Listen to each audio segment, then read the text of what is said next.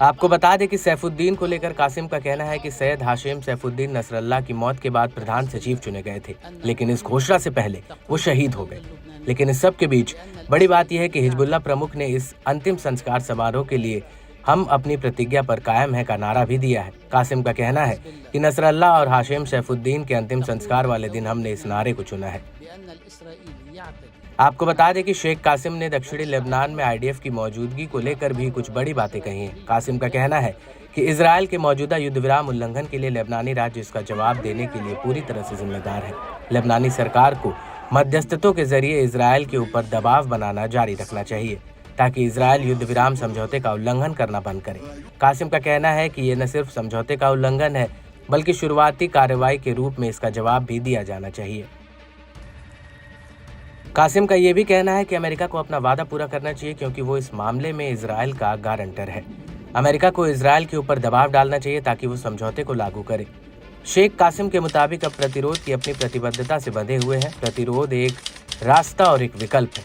हम सही समय पर अपने आकलन के हिसाब से कार्य करते हैं। इस सब के बीच आपको ये भी बता दें कि शेख कासिम ने हिजबुल्लाह के खिलाफ फिर से साजिश रचने को लेकर अमेरिका इजराइल को चेतावनी दी है। उनका कहना है कि दक्षिण लेबनान में जनता को दोबारा अपने घरों की तरफ लौटना ये दिखाता है कि इजराइल लेबनान में कब्जा करके नहीं रह सकता और आम लेबनानियों के बलिदान से ही इजरायली कब्जे से मुक्ति मिलेगी।